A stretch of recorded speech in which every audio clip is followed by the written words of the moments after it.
Bonjour à tous, nous voici dans l'épisode 4 de ce parcours du héros. Dans l'épisode précédent, on a pu voir quel type de héros vous étiez.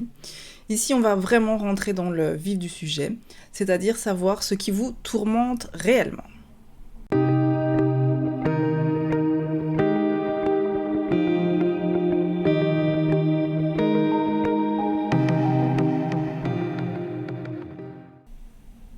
Eh bien, j'espère que ce parcours vous plaît, que vous trouvez des outils qui vous permettent d'avancer à votre rythme chez vous et de trouver quelques réponses à vos questions. Comme je vous le disais, on est à l'épisode 4, épisode qui s'intitule « Qu'est-ce qui te tourmente exactement ?» C'est une thématique qui sera abordée dans l'épisode 4 et dans l'épisode 5, parce que c'est une thématique qui est assez complexe. Donc on a passé l'étape 1, on est donc à l'étape 2, entendre l'appel. Vous vous êtes rendu compte qu'il y avait des soucis et vous voulez prendre ces soucis à bras-le-corps et avancer sur le chemin de ce voyage. Dans cet épisode-ci, l'idée c'est de se poser les bonnes questions. Et la bonne question à ce stade-ci, c'est quels sont les domaines de votre vie dans lesquels vous vous sentez actuellement instable ou en danger ? Quels sont les domaines qui vous posent problème ? Donc ça peut être des domaines qui sont très vastes, par exemple votre vie professionnelle de manière globale, ou des choses un petit peu plus pointues, qui pourraient être votre relation avec les clients que vous avez actuellement, ou ça peut être aussi du domaine privé, des problèmes... le fait que vous n'arrivez plus à combiner votre vie de famille et votre vie professionnelle. Donc vraiment, pouvoir déterminer quels sont vos domaines qui vous donnent de l'instabilité ou qui fait que vous vous sentiez en danger. Pour ces domaines, on va vous demander de choisir les deux plus importants.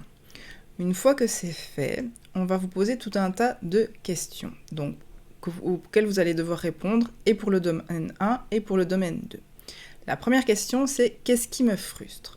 Par exemple, si vous avez décidé de vous attaquer à votre domaine professionnel, donc par exemple votre activité indépendante, par exemple, qu'est-ce qui vous frustre dans cette activité indépendante actuellement ? Même chose pour le domaine 2. Deuxième question, qu'est-ce qui me dérange ou me fait me sentir mal ? Donc déranger, c'est pas trop fort, mais se sentir mal, c'est quelque chose de plus fort. Donc c'est un panel assez étalé, de manière à ce que vous puissiez répondre à ces questions. Je vais vous demander de répondre vraiment, de remplir toutes les cases de l'outil, de vous creuser un petit peu la tête, parce que c'est important de pouvoir bien creuser toutes ces thématiques. Autre question, qu'est-ce qui me semble incompréhensible ? On passe aux 3 autres questions. Qu'est-ce qui me fait peur ou m'inquiète, toujours dans le domaine 1 et le domaine 2 ? Qu'est-ce qui me manque ? Qu'est-ce qui ne fonctionne plus ? Qu'est-ce qui nécessite beaucoup trop d'efforts ? Qu'est-ce qui me prend beaucoup trop de temps ? Qu'est-ce qui me coûte beaucoup trop d'argent ? Donc vous pouvez passer d'une question à l'autre. Si vous êtes bloqué, c'est pas un souci, changer de domaine, changer de question.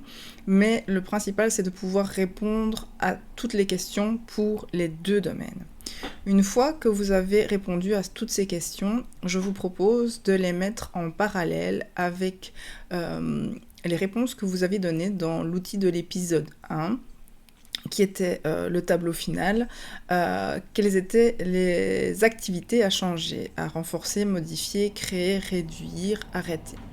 Donc l'idée, c'est vraiment de pouvoir prendre le temps d'analyser les réponses que vous aviez données pour cet outil et vos nouvelles réponses ici qui ont été un petit peu plus creusées, où on vous a demandé d'aller thématique, question par question, domaine par domaine, de vraiment pouvoir creuser chaque partie de ce qui vous pose souci. Donc parce que si vous voulez changer quelque chose, mais qu'en fait ça ne vous pose pas de souci, ou un souci qui n'est pas très important, ça n'a pas beaucoup de sens. Même si ça peut être intéressant de faire des modifications dans vos produits, dans votre offre, ou dans votre combinaison de services. L'idée, c'est vraiment de pouvoir analyser ce qui avait été mis dans le premier outil par rapport à ce qui est mis ici dans ce quatrième outil et de voir s'il y a des parallèles. Il y en a sûrement, il y a des choses sur lesquelles il y a de la cohérence, hein, vous êtes d'accord avec vous-même, et d'autres choses que vous avez peut-être oubliées, ou d'autres choses qui, la fois passée, vous étiez dans un certain mood et que vous avez peut-être amplifié. Donc ici, c'est vraiment de pouvoir avoir les deux l'un à côté de l'autre. Donc on va faire ça assez souvent, faire des allers-retours, regarder ce qui a été répondu dans les épisodes précédents et ce qui est répondu dans les épisodes qui sont en cours, et pouvoir un petit peu comparer les réponses, voir si vous êtes toujours sur la même longueur d'onde, et si ce sont vraiment des choses qui sont problématiques. Évidemment, ce qui revient toujours sur le tapis sont des choses qui sont à changer en priorité. Les choses qui reviennent un petit peu moins souvent, ou qui ne sont venues qu'une fois, sont peut-être un petit peu plus légère et pourrait être changée dans un deuxième temps ou pourrait être laissée telle qu'elle. Donc prenez le temps pour cet outil de bien analyser les choses. Si vous avez l'impression de ne pas aller assez loin, utilisez la méthode des 5 pourquoi. Donc vous affirmez quelque chose, vous demandez-vous pourquoi, 5 fois, pour aller vraiment chercher quel est le nœud du problème.